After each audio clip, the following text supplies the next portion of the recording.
ऐसा कोई मलाल कि यार मैं ये नहीं कर पाया उस बंदे के लिए, कोई ऐसी घटना हुई हो? हाँ देखिए, मैं आपका डिस्ट्रिक्ट मंडी में कोट रूपी शायद बहुत दर्दनाक हादसा हादसा हुआ हुआ। था कोट रोके एक में। पूरा गांव उजड़ गया था। तो हालांकि स्टार्टिंग में मैं तो टच में नहीं रहा, मुझे पता था कि आखिर नेता सरकार है, सिस्टम भी संवेदनशील होता है। आज नहीं तो कल उनके दयाभाव जागेगा कि लोग कहाँ मतलब जंगलों में रह रहे हैं। इस बात को, इस प्रसंग को आगे ले जाने से पहले मैं अपने दर्शकों को अपडेट कर दूं कि 13 अगस्त 2017 को मंडी जिला के द्रंग विधानसभा क्षेत्र के कोटरोपी में भूस्खलन के चलते एचआरटीसी की एक बस उसकी चपेट में आ गई थी, और कई अन्य जो निजी वाहन थे वो भी चपेट में आ गए थे। मीडिया के एक आकलन के अनुसार इस घटना में 53 लोगों की मौत हुई थी।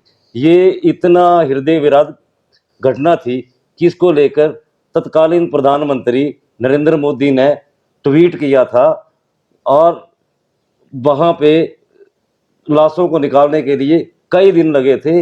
एनडीआरएफ ने भी इस सर्च अभियान में हिस्सा लिया था। जी, इसमें आगे जो चीजें थी बताइए सर। अब बहुत सारी कैजुअलिटी हुई। अब वो जो गांव उजड़ा, वहां पर 10 12 13 घर थे गांव में, मतलब बिल्कुल पता ही नहीं रहा कि गांव था वहां पर। अब उनकी जमीनें भी चली गई, उनके घर भी चले गए, तो सरकार ने तब तो बोल दिया कि ठीक है आपको बहुत जल्दी। लेकिन 2 साल हुए जब इस हादसे को, तो वो लोग मेरे पास आए कि हम जंगलों में रह रहे हैं अभी और आदिवासियों का जीवन जी रहे हैं, और आप प्लीज। तो हालांकि मैं उस तत्कालीन जब जो भी मुख्यमंत्री थे, मैं उनसे मिला भी था इस मामले को लेकर, और मैंने उनसे रिक्वेस्ट भी की थी कि काइंडली ये लोग आदिवासियों का जीवन जी रहे हैं और इनके पास कुछ भी नहीं रहा है अभी, तो आप। फिर थोड़ा वेट किया, वो कुछ हुआ नहीं। फिर थोड़ा मेरे तरीके थोड़ा अलग रहते हैं सिस्टम को जगाने के लिए।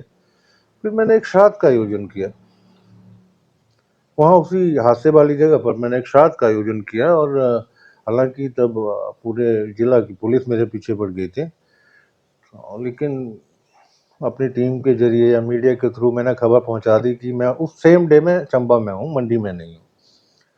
तो मैंने वहाँ श्राद्ध का आयोजन किया, और मैं वहाँ पर मैंने 72 72 पिंड पिंडदान किए पिंड थे। 72 पिंड और जिसे मैं ये बता दूं दर्शकों को कि ठाठ मतलब हिमाचल प्रदेश विधानसभा के ठाठ विधायकों के नाम पे।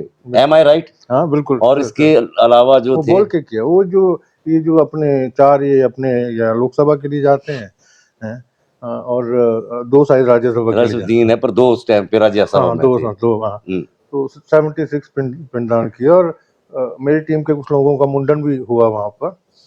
तो हालांकि उसके बाद मेरी शायद मेरे को गिरफ्तारी भी हुई थोड़ी देर के लिए, तो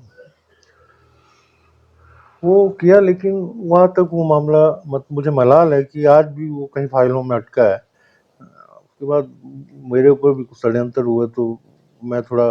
संजय शर्मा जी, मैं अब वहीं पे आ रहा हूँ। जी बहुत से पाठक, क्योंकि आप सोशल मीडिया पे बहुत एक्टिव रहे हैं, जी बहुत आपका एक बड़ा लंबा सोशल मीडिया का की जर्नी है, जी जी और यहाँ की प्रदेश की मेन स्ट्रीम की अखबारें हों या वीकली हों या पोर्टल हों, सब ने आपको बड़ी प्रमुखता से प्रकाशित किया है। जी जी और मैं उसी चीज को आना चाह रहा हूँ कि आपके ऊपर बड़े गंभीर आरोप लगे, जी जी जी है ना?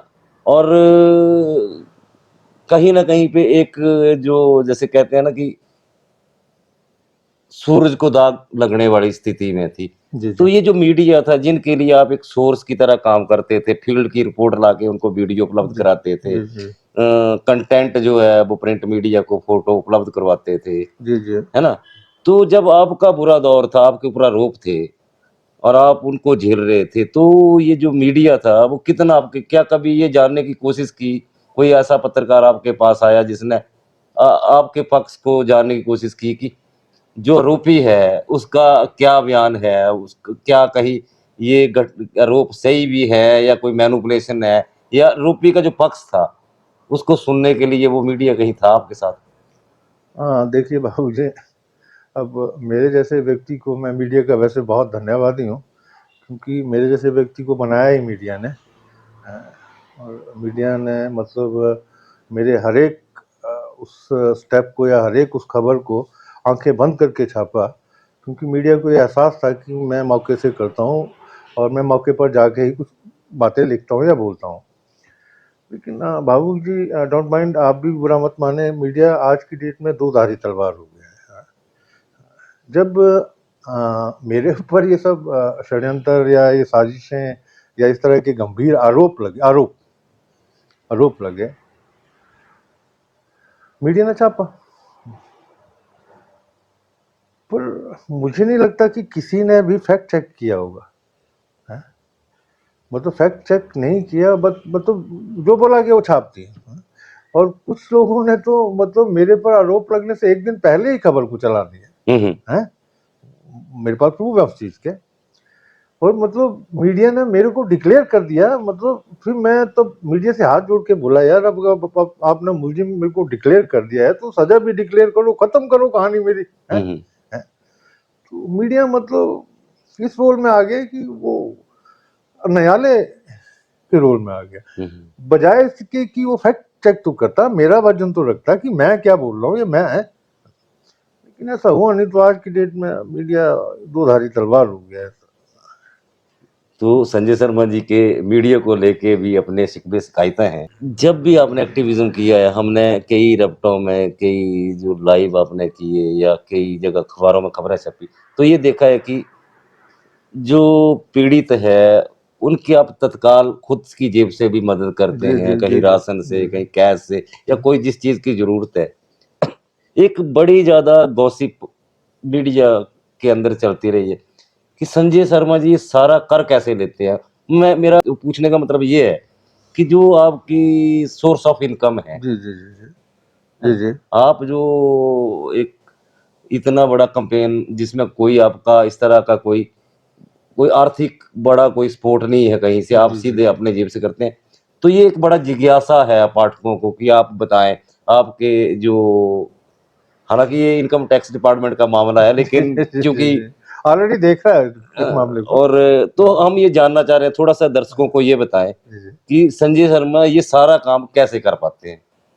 अब आपने ये खुद ही बोल दिया है कि इनकम टैक्स विभाग का और ये जो ईडी वीडी इनका सबका मामला है, तो वो लोग देख रहे हैं सारी चीजों को। मैं समझा नहीं, मतलब आप नहीं, बस मैं जितना बोलना चाहता था प्लीज बता दिया मैंने। हुँ, ये लोग देख रहे हैं इस मामले को, पिछले 2 ढाई साल से नजर बनाए हुए, नजर क्या बनाए, हम तो कर रहे हैं सब कुछ है।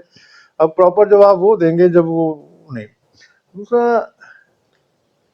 हाँ, मैं प्रॉपर्टी का बहुत बड़ा टाइकून रहा हूँ,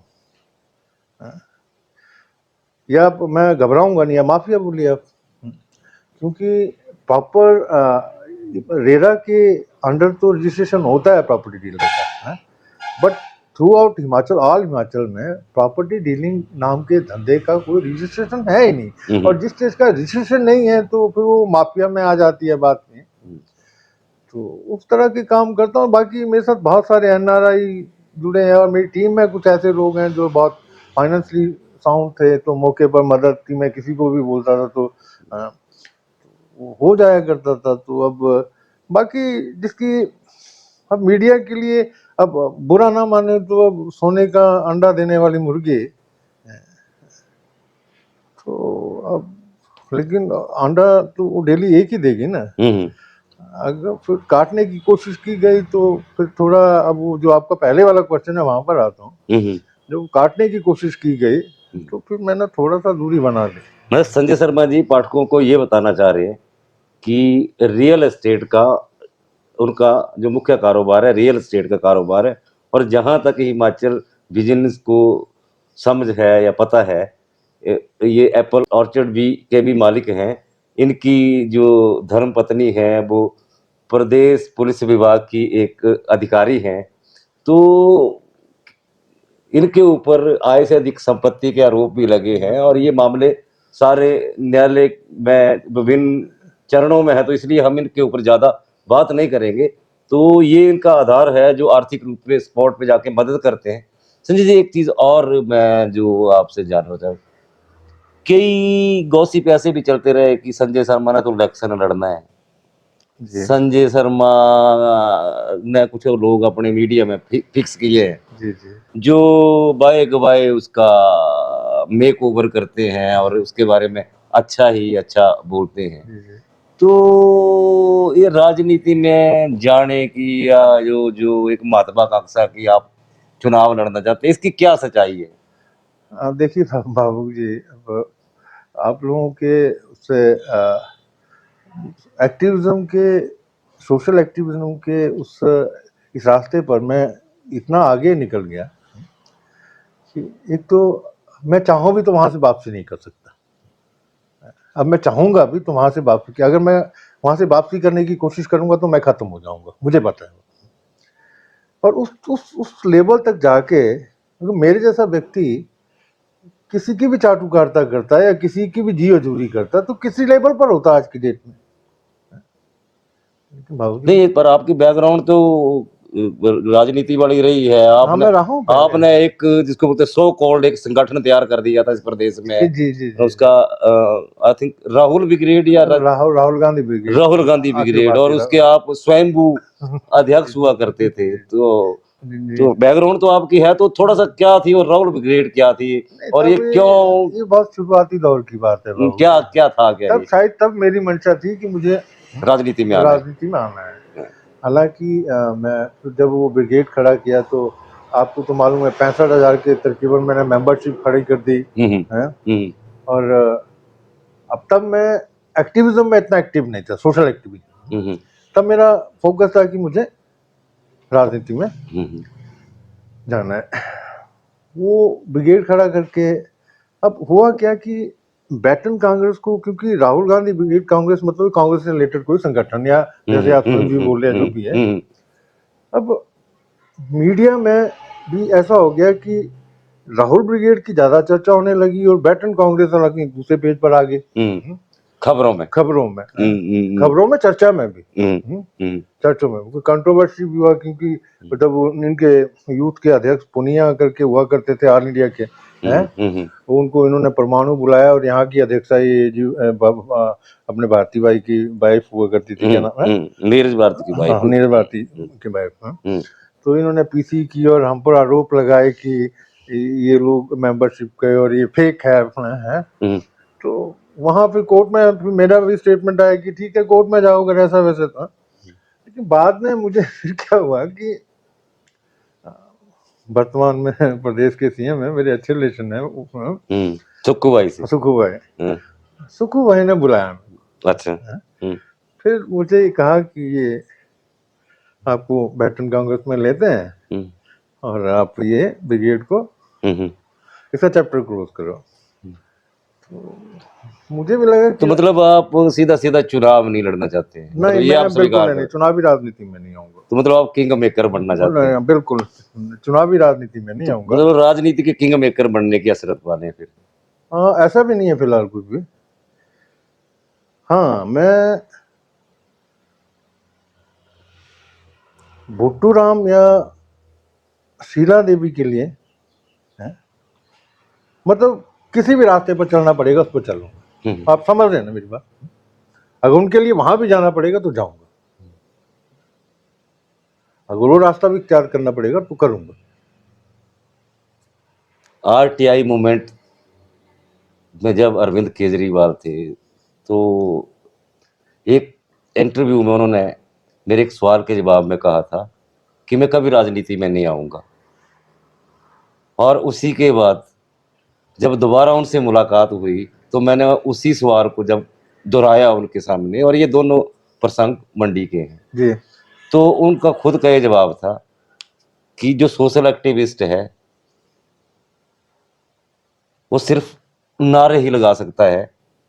तो ये जो भुट्टो राम है और जो शीला देवी है, इसके लिए सड़कों पे तो उतर सकता है जी जी। लेकिन ऐसा कोई कानून इनके पक्ष में बने उसके लिए तो मैं बता रहा हूँ तो चुनाव में या मैं बता रहा हूँ ना, राजनीति में उनके लिए अगर उनके लिए कोई भी रास्ता, मैं बता रहा हूँ आपको कि कोई भी रास्ता इख्तियार करना पड़े, फिर चाहे इस तरफ जाना पड़े फिर जाऊंगा, वो कोई नहीं है। और जहाँ तक केजरीवाल जी की बात है तो वो एक आंदोलन से निकले हुए नेता हैं अन्ना हजारे के आंदोलन से, लेकिन आजकल जो सुर्खियां हैं कि अन्ना हजारे का जो निकाला जा रहा है सारा कि वो आंदोलन कैसे खड़ा किया, किन लोगों के कहने पर खड़ा किया गया, वो लोग कौन लोग उस आंदोलन के पीछे थे, तो वो दिखता है आपकी। नहीं, ये एक दूसरा पहलू है बिल्कुल खबर का। बिल्कुल मैं बिल्कुल। ये कह रहा हूं कि एक सोशल एक्टिविस्ट हमेशा ये चाहता है कि, क्योंकि जब आप राजनीति से इतर होते हैं, दूर होते हैं, तो आप ये कहते हैं कि बड़ा गंदा खेल है यार।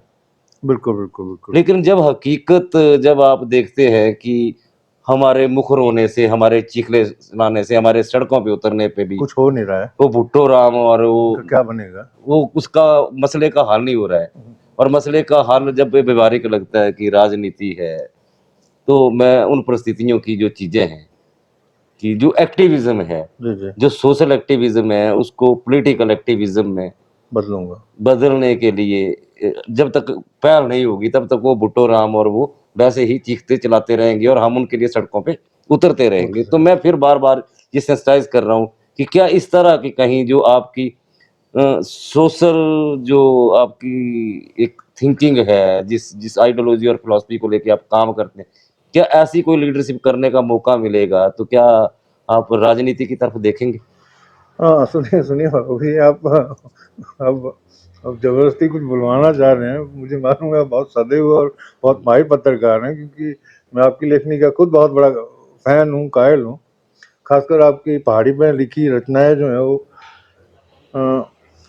बाबू जी आपने कभी जो सीवरेज सीवरेज साफ करते हैं लोग, उनको देखा है कभी आपने? हैं? कैसे करते हैं वो? ऊपर सीवरेज के बाहर खड़ा होकर करते हैं कि अंदर जाते हैं? बिल्कुल अंदर जाना पड़ता है तो उनको। मैं मुझे लगता है कि मैंने आपके सवाल का जवाब मतलब दे आप दिया उस गंदगी को साफ करने के लिए। बिल्कुल उतरना पड़ेगा तो उतरूंगा नीचे। जी। मुझे लगता है कि आपका जवाब मिल गया होगा। जी। अगर भुट्टो राम के लिए, उनके रास्ते, उनके जीवन ठीक करने के लिए मुझे वहां जाना पड़ेगा तो जाऊंगा। वो ये जो सोशल एक्टिविज्म है, जी, इसमें क्या क्या आपको फेस करना पड़ा अभी तक, क्या क्या चीजें जो हुई हैं, और अगर आप बता सकें तो क्या कौन सी सरकार में ज्यादा अत्याचार हुए और कौन सी सरकार में कम अत्याचार हुई, इसके बारे में भी थोड़ा सा। अब देखिए मैं खुल के बोलूंगा इस बात को। मैं कोई जब मैं कांग्रेस में वापस आया, मतलब राहुल ब्रिगेड के बाद मुझे कांग्रेस में लाया गया, तो मुझे महासचिव भी, किसान सेल का महासचिव, अमेठी का मैं प्रभारी भी रहा हूँ। अमेठी लोकसभा उसका यूथ कांग्रेस का प्रभारी भी रहा हूँ मैं। तो जब लाया गया फिर कुछ उस टाइम के सरकार भी कांग्रेस की थी, सरकार के कुछ गलत फैसलों के विरुद्ध मैं पदाधिकारी होते हुए मैं खड़ा हो गया अपनी सरकार की। तो अब सरकार तो बहुत पावरफुल चीज होती है, तो सरकार चाहती तो रिवर्ट, मतलब अटैक हो सकता था मुझ पर उस टाइम किया नहीं, सॉफ्ट हैंड रखा गया मेरे ऊपर, मालूम नहीं क्यों, मुझे निकाला भी नहीं गया। हालांकि मैं बड़ा मुखर विरोध हूँ कि मैंने, अब जो व्यक्ति विधानसभा लगी है और लालटेन लेके सरकार को ढूंढने चला जाए, दिन की रोशनी में लालटेन पकड़ के ढूंढने जाए सरकार की, सरकार है कहाँ आखिर, आप समझ सकते हैं कि उसी आदमी की सरकार है और उसी जिस पार्टी में हो उसी की सरकार है, उसको ही वो ढूंढ रहा है दिन के उजाले में लालटेन लेके, तो मतलब कितनी पीड़ा पहुंचाता होगा सरकारों को या नेताओं को। लेकिन तब भी वो सॉफ्ट हैंड रखा गया मेरे पास। दूसरी सरकार ने तो बड़ा बेरहमी से, मतलब ऐसा षड्यंत्र रचे, तो चलो मुझ पर षड्यंत्र रच के मुझ पर केस वेस लगा दिए, मुझ पर इन्फोर्समेंट डायरेक्ट जितना भी था ये लगा दिए सब, बट मेरी पत्नी को बहुत प्रताड़ित किया, बहुत प्रताड़ित किया। हालांकि उस टाइम कांग्रेस की सरकार में भी इंडिविजुअल किसी नेता के साथ मेरी क्या होता, अब मैं किसी की विधानसभा से किसी गरीब की आवाज बनूंगा या उठाऊंगा तो कंसर्निंग विधायक को मुझसे दिक्कत हो जाती थी। अब कुछ लोग पर्सनल ले लेते थे उसको, और कुछ एक सिस्टम का हिस्सा लेते थे कि ठीक है चिल्ला रहा है चिल्लाने दो, ठीक करेगा क्या। अब वो नेता अब भाजपा में चले गए हैं पीछे पलटी मार के, तो वो पर्सनल खुंदक रखे हो मेरे से, और उन्होंने फिर कुछ नेताओं ने तो हेल्प आउट भी बहुत किया उस टाइम, जैसे प्रकाश चौधरी सरकार में मंत्री थे, एक्साइज मंत्री थे, तो उन्होंने बहुत मतलब वो कड़ी को बांधे रखा उन्होंने, सरकार और मतलब मेरे बीच जो डिस्प्यूट चल रहा था, टकराव डिस्प्यूट हो और रहा था। टकराव वाला जो था उसको बांधे रखा उन्होंने। तो नेचुरली अब भाजपा सरकार में मेरे ऊपर बहुत, और मैं तो परेशान इसलिए हूँ कि मुझे हिमाचल केसरी का मतलब प्राइज भी जयराम जी ने दी है। अब उनको होता क्या है ना बाबूजी, अब मेरे को राजनीतिक समझ है नहीं बिल्कुल भी है? जब वो शहीद हुआ आज से कोई 25 साल पहले, लड़का असम में शहीद हो जाता है, उसे सेकंड हाईएस्ट ब्रेवरी अवार्ड मिलता है उसे, जो मरणोपरांत मिलता है। तो 22 साल पहले की गई घोषणाएं कि स्कूल का नाम होगा, पार्क का नाम होगा, एक बच्चे को नौकरी होगी, लेकिन 22 साल होने के बाद भी, और उस बच्चे की जब 18 साल का था बच्चा जब वो एक्सपायर हुआ, जब शहीद हुआ वो है, 22 साल बाद उसकी माँ बूढ़ी हो गई। 22 साल से उसकी माँ लगातार जूते रगड़ रगड़ के व्यवस्था के पास, नेताओं के पास कि मेरा बेटा शहीद हो गया इस उम्र में, लेके करो। फिर मुझे बताया उन्होंने, मैंने कहा ये सेकंड हाईएस्ट ब्रेवरी अवार्ड, मतलब इसका मायने तो कोई रहा नहीं अब। माँ बच्चे के नाम पर जो चाह रही है, ये जो समाज का या सिस्टम का बनता था वो नहीं। मैं कहा तो ठीक है वापस करो। अब हुआ क्या कि ज्यादा तनातनी कहाँ से हुई, अब मैं बोलूँ ना, हाँ हाँ बिल्कुल बिल्कुल। तनातनी दो मामले ऐसे थे जिसे भाजपा सरकार और मुझ में बिल्कुल मतलब पहाड़ी जो बोल रहे ना घुसुनमुख जेड़ी होंगी, ईंट पत्थर। हाँ ईंट पत्थर घुसुन गाड़ी सब सब हुआ। मैं अब जो इस तरह के अवार्ड है ना वो राष्ट्रपति देता है एक्चुअली। तो मैंने कहा इस परिवार को दिल्ली क्यों ले जाऊंगा इतनी दूर, कोरोना का पीरियड था तब, तो मैं सोचा कि गवर्नर गवर्नर भी नुमाइंदा होता है राष्ट्रपति का स्टेट में। बिल्कुल बिल्कुल बिल्कुल तो बिल्कुल। थ्रू गवर्नर में राष्ट्रपति को वापस कर देता हूँ इस अवार्ड को। हम गवर्नर हाउस पहुंचे सुबह में, माता जी मेरे साथ थी, उनका भाई था, उनकी पोतियां थी और बाकी मेरी टीम के लोग थे। वहां पहुंचे और अब कोरोना की वजह से गवर्नर साहब तो नहीं निकल रहे थे बाहर। अब मालूम नहीं मेरे ग्रह खराब थे या किसी और के खराब थे। उस टाइम के तत्कालीन मुख्यमंत्री जयराम जी काफिले के साथ गेट पर, गवर्नर हाउस में, हाँ गवर्नर हाउस में, और जब उन्होंने मेरे हाथ में वो अवार्ड देखा और शहीद की फोटो देखी और वो लोग देखे, और मीडिया था वहाँ, टोटल मीडिया था, और नेशनल मीडिया भी था, मतलब इवन बीबीसी वाले लोग भी वहाँ थे। तो पूछा उन्होंने, और मेरे को सच में बहुत क्रोध था उस मामले को लेकर। मेरे से गुस्से, उन्होंने पूछा कि क्या मामला है, मेरे से गुस्से में बोला मैंने कहा आप सीएम हैं, आपको नहीं मालूम क्या मामला है। मैंने कहा है, आप जैसे किसी व्यक्ति ने 22 साल पहले मैंने प्रॉमिस किया था कि वो करेगा है? अब मीडिया था वहां पर, बात बढ़ता देख के, हालांकि उनकी सिक्योरिटी में जो लोग थे बहुत बदतमीज लोग थे, तो लेकिन मीडिया साथ था, तो उन्होंने बोला कि यहाँ छोड़ो, बोला अंदर बैठ के बात करते हैं सेक्रेटरीट में। अब मैंने कहा 22 साल से बंद कमरों में बात हो रही है, अब जो होगा पब्लिक के सामने होगा जी, या कुछ करवा के जाऊंगा या मेरा जो करना है आप करिए। मैं जी, और मैं कहा जनाब ये अकेला मामला नहीं प्रदेश का, मैं ऐसे 20 मामले उजागर करूंगा। मैं कहा बस मेरा वो स्टेटमेंट पता नहीं क्यों अखरा इनको, जो मैं 20 मामलों वाली बात की। एक वजह षड्यंत्र की हो रही, दूसरी वजह ये रही कि यहाँ जयराम जी का दौरा था, अपना बुलन फेडरेशन के त्रिलोक कपूर जी करवा रहे, एग्रीकल्चर फेडरेशन में कोई कार्यक्रम करवा रहे थे जी, और दिनों कोई मामला उठा हुआ था और सरकार संज्ञान ले ही नहीं रही थी। हाँ नूरपुर सड़क हादसे का मामला हाँ था हाँ जिसमें बच्चों की मौत हो गई हाँ, थी, है ना? 28 स्कूल, पूरा गांव बच्चों से खाली हाँ, हो जाता। 28 बच्चे, हाँ, एक मैं स्कूल बस गिर मैंने गई थी और उसमें 28 आंदोलन भी बच्चों किया की मौत उसके हुई थी। लिए। मतलब हाथ जोड़े, पांव नाक तक रगड़ा इनके। जब वहां दौरा था फिर मैं, मेरे तरीके कुछ अलग रहे हैं हमेशा से। तो अब मैंने प्लान किया कि मैं जो सरकार की जो सत्ता की जो कुर्सी है ना, उसकी शव यात्रा निकालूंगा, और वो भी गधे पर। हम्म? और अब ये प्लान जब हम लोग एक टीम में करते थे, फिर उसकी तैयारी जो मैं करता था वो कर भी देता थे आपको भी। अब मैंने वो गधे भी अरेंज किए कहीं से, और वो कुर्सी को भी बनाया है। तो लेकिन ये वहाँ मतलब पता नहीं हम में से किसी आदमी ने इस खबर को लीक कर दिया, और ये प्रदेश के खुफिया विभाग तक पहुंच गए। पहुंच गई बात।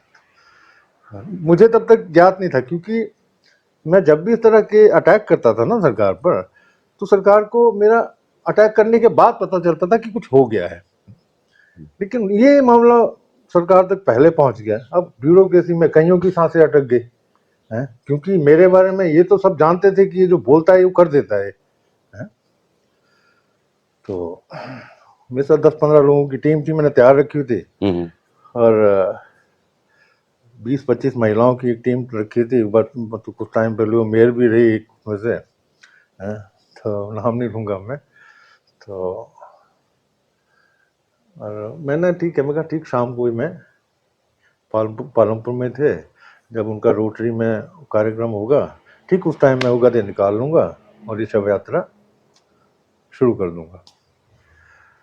मैं रैकी करने के लिए बुल फेडरेशन की तरफ गया सुबह 11 बजे। हम्म, वहाँ जैसे ही मेरी गाड़ी निकलने लगी ना, सैकड़ों पुलिस वाले हम्म, गाड़ी को घेर लिया। गाड़ी रोकी क्या, पकड़ के मतलब धकेलना शुरू कर दिए कि साइड में रुको, साइड में। तो कोई एडिशनल एसपी रैंक के अधिकारी थे, कोई 3-4 वहाँ डीएसपी रैंक के थे, तो कुछ मेरे भी परिचित थे, और पुलिस में भी लोग मेरे बहुत परिचित थे, हैं? तो बोला, मैंने उनको पूछा, मैं मेरे को डिटेन क्यों किया जा रहा है? बोला आप कहाँ जा रहे हैं? मैंने कहा ये मुझे आपको बता के जाना पड़ता है कि मैं उधर आपको रिपोर्ट करके जाऊंगा कि मैं आज मेरे को वहां जाना है। वहां जाना है। हम्म, अगर ये क्राइम है कोई तो बताओ। मैं कहा हम्म, मुझे डिटेन करने की वजह क्या है? मैं कहा हम्म, अब उन्होंने एक 1-1.5 घंटा मेरे को वहाँ बिजी कर दिया। बिजी कर दिया, लेकिन कोई तब टाइम बहुत था मेरे पास तब भी। लेकिन 1.5 घंटे बाद उन्होंने अचानक मेरे को हम्म, बोला कि आप जाएं। तब मेरे को समझ नहीं आया कि उन्होंने, मेरे को ये समझ आ गया था कि उनको पता चल गया कि मैं क्या करने वाला हूँ। हम्म, मुझे 1.5 घंटे बाद इन्होंने मेरे को अचानक बोला कि आप जाएं, टीम को भी ले जाएं। हाँ, वहां फिर वो बड़का हो जिंदाबाद करके वो महिलाओं ने नारे लगाना शुरू कर दिए। फिर वो थोड़ा, मैं सोचा इस वजह से शायद कुछ हुआ होगा। तो लेकिन थोड़ी देर बाद मुझे ज्ञात हुआ कि उन 1.5 घंटों में क्यूआईटी का गठन हो चुका है। अच्छा। हाँ? हम्म, जिसका एडिशनल एसपी रैंक का आदमी जिसको लीड कर रहा है, हैं? और कोई 20-25 गाड़ियां पुलिस की, वो मेरी गाड़ी के पीछे, आगे पीछे, मतलब उनका ये था कि वो गधे कहाँ हम्म, हैं। तो मैं समझ गया था। मैंने तब तो नेचुरली टीम में गाड़ियां मेरे पास भी थी, मेरे लोग भी थे, तो मैं एक ऐसी जगह पर जाके गाड़ी बदली, मैं किसी दूसरी गाड़ी में निकल गया। हम्म, और मैंने स्काई ब्लू कलर का हाईनेक डाला था, हम्म, वो मैंने खोल दिया, और रेड कलर का मैंने जैकेट डाल दिया और कैप लगा लिया ऊपर। अब वो गाड़ियों के पीछे घूमते रहे, मैं वो डाल के रोड जहाँ प्रोग्राम था सीएम साहब का, बाहर पैराफिट पर बैठ गया मैं। हम्म, वहां भी पुलिस बहुत थी। अब पहले तो उनको पहचाना नहीं गया क्योंकि उन्होंने मेरे को उसमें देखा था। हम्म, फिर एक ट्रैफिक वाला एक था, वो मेरे को पर्सनली जानता था, उसने इशारा किया कि वो तो वो बैठा है। हम्म, बस फिर घेर लिया आपको। घेर लिया, बोले नहीं कुछ भी मेरे को। फिर मैं सोचूं अब ये क्या, अब तो मुश्किल हो जाएगा मेरे लिए सब कुछ करना। हम्म, बाबू जी आप, ज्ञात है आपको गधे कहाँ थे? रोटी भवन के ठीक नीचे एक खाली जैसा ग्राउंड है, मतलब खंडर जैसा है, गधे वहीं थे, ऊपर सीम का प्रोग्राम था। पालमपुर की बात कर रहे पालनपुर के। हैं। तो गधों में 5,000 रुपये किराए पर लाया था। हाँ? हाँ। तो अब मैं मार्केट की तरफ चलता हूँ पालनपुर है। तो अब नेचुरली मेरे जानने वाले मैक्सिमम लाला लोग के सारे दुकानदार। तो फिर मैंने अब सोचता मैं अपने तरीके से हूँ, तो वो मेरे साथ साथ सारे घेर के बोलते कुछ नहीं मेरे को, मतलब मैं टॉयलेट जाता हूँ तो वो टॉयलेट को घेर के है? तो फिर मैंने क्या किया कि मार्केट में दुकान में घुसना शुरू कर दिया। जैसे आप दुकानदार हैं, फिर आपके कान में कुछ नहीं बोलना, ठीक है आप, वो खड़े हैं उधर। वो मैंने वहां से निकलना बेचारे दुकानदार की क्या बात करके तो कुल मिला के मतलब आपको जो आप उस दिन आंदोलन करना चाह रहे थे, प्रदर्शन करना चाहते, पुलिस ने एक बड़ी प्रॉपर वे में उसको हैंडल करके आपको वो प्रदर्शन नहीं करने दिया। नहीं नहीं, ऐसा नहीं हुआ कि मैं पुलिस की वजह से रुका। हुआ क्या कि रात को 10 बजे तक मेरे पीछे लगे रहे, लेकिन 10 बजे मैं चकमा देके मैं कहीं निकल गया। फिर इन लोगों ने क्या किया कि मेरी टीम के पीछे, उन गाड़ियों के पीछे, फिर मेरे को सीआईडी के एक बड़े अधिकारी का फोन आया कि यार बोला नौकरी चले जाएगी, वो मत करना ऐसा, और यहाँ कांगड़ा में मत करना बोला है। अब बात को समझे भाई, मैं शिमला में करूँ, वहां की नौकरी जाए, मतलब हमारी है। तो मैं कहा ठीक है, अब आप बोल रहे हो, मेरा थोड़ा उनसे मित्रता भी थी, तो नहीं करूंगा। मेरी टीम को मत छेड़ो। मैं कब है ये जो तुमने क्यूआईटी बना के उनके पीछे रखा हुआ है, मेरे को उनको पेशाब भी नहीं करने दे रहे हो, आप अपने आदमी हटाओ, मैं वचन देता हूँ मैं कहा कुछ नहीं करूंगा यहाँ। तो उस शर्त पर वो मैंने वापिस लिया, अदरवाइज तो मैंने कर देना। तो वो मुझे करने के लिए था क्या, अगर मैं उनको दिखा भी देता ना तो मैं सक्सेस हो गया था। क्योंकि मैं ऐसे पॉइंट पर रखा था, वहां किसी को शक ही नहीं था। पंडित चलो एक चीज बताओ अब कि ये जो सारी चीजें हैं, ये हो गया वो पूरा की अभी ये जो एक्टिविज्म है? नहीं, एक्टिविज्म तो देखिए बाबूजी, वो मैं नहीं करूंगा तो मर जाऊंगा। पीड़ा में से अभी भी नहीं देखी जाती किसी की, अभी भी मैंने कहाँ छोड़ा है? लेकिन अब ये है कि अशांत तरीके से करता हूँ। हाँ, पर मुझे जिस दिन लगेगा कि यार अब चीजें पकड़ से बाहर हो रही हैं और अब कुछ करना पड़ेगा, तो भूले या हाथ छोड़ा होगा, भूले तो कुछ नहीं है अभी तक की।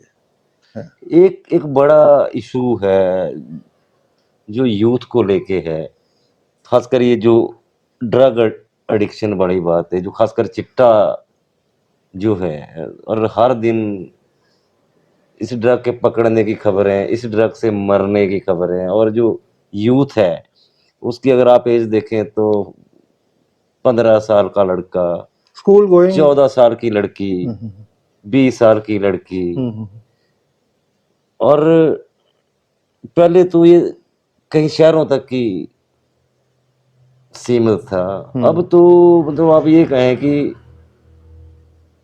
जिस चौहार घाटी से कभी काला बिकने जाता था, उस चौहार घाटी में अब चिट्टा बिकने जा रहा है।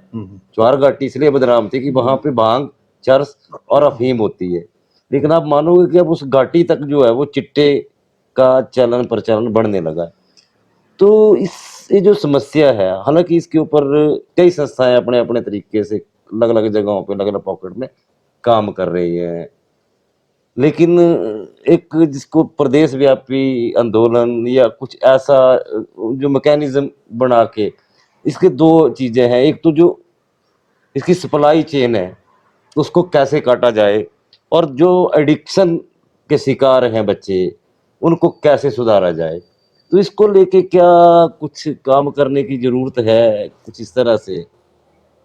और जी, इस पर मैं तो बड़ी गंभीरता से, मैंने पीछे शायद अपना फेसबुक पेज पर मैंने ये बात रखी हुई थी कि मैं बहुत जल्दी इस विषय पर एक बहुत बड़ा आंदोलन खड़ा करने जा रहा हूँ। दिक्कत बाबूजी यहाँ आती है ना, आए दिन आप ठीक बोल रहे हैं कि खबरें आती हैं कि 2 ग्राम, 3 ग्राम, 10 ग्राम, 15 ग्राम, इतने इससे ज़्यादा तो कहीं। अब ये तो छोटे पेडलर हैं, छोटे पेडलर हैं और ये तो आगे कहाँ से लाते हैं, उन तक पहुंचना बहुत जरूरी है। लेकिन मुझे लगता है कहीं ना कहीं वो लोग बहुत बड़े हैं, बहुत बड़े लोग हैं और बहुत पैसे वाले लोग हैं और बहुत पहुंच वाले लोग हैं, और उनका ये पैसा कहीं ना कहीं किसी न किसी तरीके से राजनीति में जुड़े लोगों को फायदा भी देता है। इस वजह से वो वाला जो पोर्शन है उसलिए चुप रहता है, वो ज़्यादा मुखर नहीं होता है इसमें, हाँ? और शायद व्यवस्था भी इसमें कितना कहीं ना कहीं से, क्योंकि मुझे जहाँ तक ज्ञात है ना, एक जो थाना होता है ना उसमें एक एसएचओ रहता है, तो एसएचओ को पूरा नॉलेज होता है कि वो चोर है, वो जेब कतरा है, ऐसा नॉलेज में रहता है। आप समझ रहे हैं ना मैं जो बोलना चाह रहा हूँ, हाँ? तो मतलब बड़े लेवल पर आके बड़े चीजें बड़ों को पता होती है, पर उन पर हाथ क्यों नहीं डाला जाता, क्योंकि वो पैसा कहीं ना कहीं उस राजनेता को शूट कर रहा है और उसका हाथ जो है उसके सर पर है। तो सबसे पहले तो ऐसे लोगों को ढूंढना और दबाव बनाना, इन पर व्यवस्था पर दबाव बनाना इस चीज का, कि वैसे बड़े पैडलर जो मेन उन तक उन पर हाथ डाला जाए, हाँ? और जो छोटे पैडलर हैं क्यों उस धंधे में गए, उनका मतलब ये साइकोलॉजिकली जिस तरह से स्क्रीनिंग करवा के या उनको काउंसलिंग करवा के, और जो बच्चे इसमें गिरफ्त में आ चुके हैं, अब रिहैब सेंटर तो हैं बहुत सारे ना, पर अब सबकी बात नहीं कर रहा हूँ, कईयों में बहुत बैडली बिहेव भी होता है। ऐसी चीज़ों से आप दुर्व्यवहार करके बच्चों को नहीं निकाल सकते हैं। तो मतलब साइकोलॉजिकली और फिजिकली, मेंटली और मेडिकली, इस तरह से एक मसौदा तैयार किया जाए ताकि उस बच्चे को उस चीज़ से बाहर लाने में मदद की जाए, ना कि उसको गाली दे के, उसको फेंक के, या उसके, हाँ, माँ बाप को सबसे पहले पता लगता है कि उनका बेटा, लेकिन वो सामाजिक शर्म या उसका वो वैसा ना करें, वो वैसा ना करें।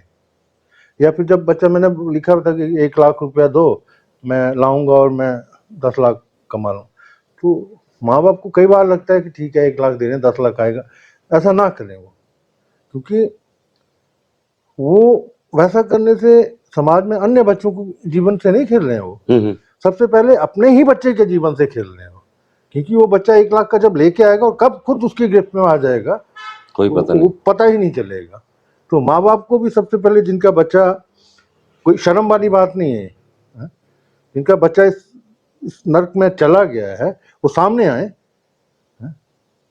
और बच्चे को प्रॉपर, जैसे मैं मसौदे की बात कर रहा था कि मेडिकली, मेंटली, साइकोलॉजिकली एक ऐसा मसौदा ताकि बच्चे के दिमाग को स्थिर किया जा सके और उस चीज से बाहर निकाला जा सके। आप रिहैब सेंटर में जाके उसको डंडे में, वो कहाँ से सुधरेगा।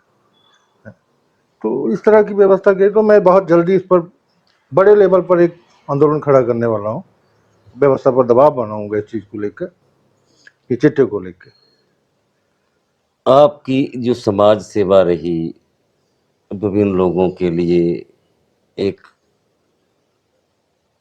मददगार के रूप में आप खड़े हुए, आपने खुद एक ट्रॉमा झेला और आप उस सारी चीज़ों को, समाज को और पैसे की ताकत को बड़ी करीब से आपने देखा है।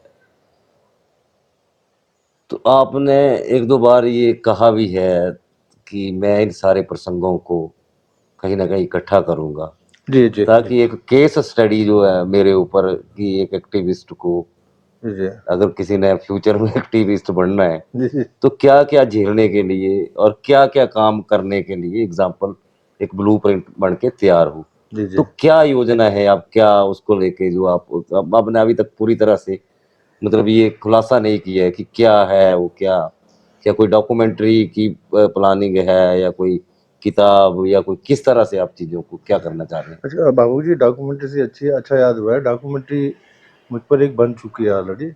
मुंबई से कोई प्रोड्यूसर थी, लड़कियां दो आके हैं। अब अगला मेरा भविष्य का ये है कि अब मैं देखता हूँ, अब सैकड़ों हजारों जो सोशल एक्टिविज्म है वो कर चुका हूँ, डिफर डिफर तरह के, गरीबी से जुड़े, लाचारी से जुड़े, व्यवस्था द्वारा तंग किए हुए, नेताओं द्वारा तंग किए हुए, तो मैं कर चुका हूँ बहुत सारे। तो मैं चाह रहा हूँ कि उनको एक एक किताब कि उसमें उसको बाहर लाया जाए, उस एक्टिज्म में उसमें दिखाया जाए कि किस तरह के काम हुए हैं, किस तरह के नहीं हुए हैं।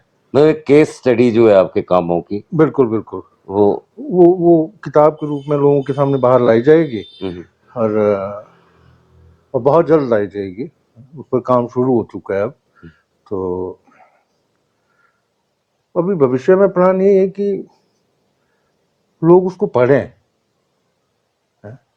कहाँ हमारा फेलियर रहा, फेलियर होने के कारण, मतलब उसमें ये नहीं लिखा जाएगा कि हमारा सक्सेस रेशियो क्या रहा, या हालांकि बाबूजी मेरा सक्सेस रेशियो जंगली कुत्तों की तरह रहा है सोशल एक्टिविज्म में, शेर की तरह नहीं रहा है। शेर 20% में सक्सेस होता है 100 में से, जंगली कुत्ते 80% में सक्सेस होते हैं। तो मेरा 80% में सक्सेस रेशियो है। हाँ, लेकिन जहाँ सक्सेस नहीं हुए हैं उसके कारण भी आप जैसे बुद्धिजीवी व्यक्तियों के साथ मिलकर खोजे जाएंगे कि वहाँ कमियां क्या रह गई एक्चुअली हैं। ऐसे कितने केसेस आप लगभग कितने कितने केसेस आपने आज तक अगर बात करें तो इस किताब में कितने ऐसे केसेस की स्टडी होगी? कम से इन कम इन इन इन इन हंड्रेड्स, इन थाउजेंड्स? इन 100 किताब को ज़्यादा बड़ा नहीं करेंगे ताकि किताब में इंटरेस्ट बना रहे लोगों का। और जो लोग एक्टिविज्म में आना चाहते हैं या जिनको है कि, तो मैं वही तो बोल रहा हूँ कि उसमें अपनी कमियां भी बताएंगे हम लोग कि हम उस केस में इसलिए फेल हो गए कि हमने ये नहीं किया। मैं संजय शर्मा जी के साथ संवाद को आगे बढ़ाने से पहले दर्शकों को एक बात बोल देना चाहता हूँ कि धारा के विपरीत बहने की अगर आप हिम्मत कर रहे हैं तो आपको भीषण परिस्थितियों के दौर से गुजरने के लिए भी तैयार रहना होता है। संजय जी, किताब की बात चल रही थी, है ना? तो ये वो दौर जिसमें पैसे के बिना आपकी कोई बुक्कत ही नहीं है। जी जी जी जी। लोग दिन रात this way that way, this source that source, है ना, ओवर टाइम, पैसा कमाने के लिए। जी जी। और उस दौर में आप मतलब इस सोशल एक्टिविज्म को, इसकी जो मिसाल है, इसको थामे हुए हैं। तो जो एक सवाल है, सबसे बड़ा चीज है कि आपको नहीं लगता कि लोग आपको कुछ हिला हुआ मतलब मानते हैं कि यार ये बंदा अपने सूख से, अपने रिलेशन से जहां चाहता अपनी प्रॉपर्टी बढ़ाता, अपना धंधा चमकाता, तो क्यों, क्या वजह रही कि आप उस चीज को छोड़ के इस तरफ को ज्यादा आकर्षित हैं? देखिए मैं ना, आपको ज्ञात होगा मैं सी चवेरा से बहुत प्रभावित हूँ। तो उनको भी एक टाइम में पागल ही बोला गया है। और सी चवेरा मतलब मेरे जैसे सोशल एक्टिविज्म में जो आते हैं ना, सी चवेरा मेरी नज़र में एक सबसे बड़ा एग्जांपल है उनके लिए। हालांकि वो कई बार फेल हुए, बहुत बार फेल हुए, लेकिन फेल होने के डर से उन्होंने काम करना नहीं छोड़ा। तो मुझे नहीं लगता कि ये सारी चीजें, और सबसे बड़ी बात भावुक जी ये है कि आप कई बार जीवन में जो होते नहीं हो ना, है वो होने का दिखावा जब करते हैं ना, और वो दिखावा लगातार करते जाते हैं ना, तो आप वैसे हो जाते हैं फिर। मुझे उम्मीद है कि आप समझ रहे होंगे। तो मैं वैसा हो गया हूँ, मतलब मेरे लिए अब there is no another way. मेरे लिए वन वे है, मेरे लिए वन वे एंट्री हो गया अब मेरे लिए वापसी का कोई रास्ता नहीं है। मतलब मैं जैसा नहीं था वो होने का दिखावा करते करते मैं वैसा हो गया हूँ जी। तो ये मेन वजह है। हालात के थपेड़ों से जो लड़के निकला, मेरा दावा है कि वो उम्मीद से बढ़कर निकला। नवरत्नों की बदौलत सजते हैं राजमहल, बिरला कोई कबीर महल से अड़कर निकला। तो ये थे संजय शर्मा यानी बड़का बाबू। बड़ी रोचक मजेदार बात एक बेहतर समाज निर्माण के लिए एक व्यक्ति के प्रयासों को हम गंभीरता से लें। समाज निर्माण में संजय शर्मा की जो आज तक का जो एक्टिविज्म है उसको समझें, और संजय शर्मा जी की ये जो मुहिम है इसमें हम जुड़ें। कम से कम और नहीं कुछ कर सकें तो अगर कोई पीड़ित है, कोई हालात का माड़ा मिलता है, तो उसकी सूचना तो भाई संजय शर्मा तक पहुंचाएं, ताकि सिस्टम के कान जो हैं वो दबोचे जा सकें।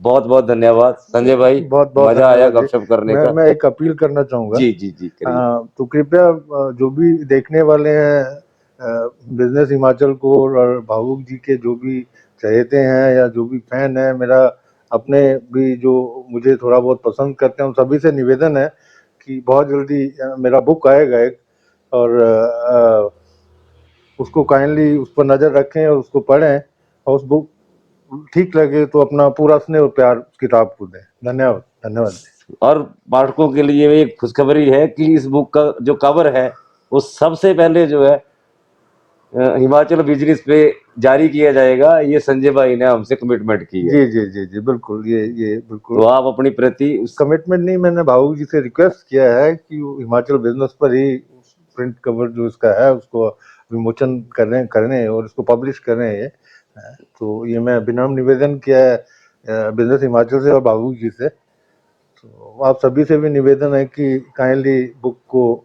अपना प्यार और स्नेह दें। तो इसी के साथ लेते हैं इजाजत। फिर किसी ऐसी ही शख्सियत के साथ हम रूबरू होंगे और बेहतर समाज के निर्माण में लगे लोगों से आपको परिचित करवाते रहेंगे। बहुत बहुत धन्यवाद। धन्यवाद, धन्यवाद।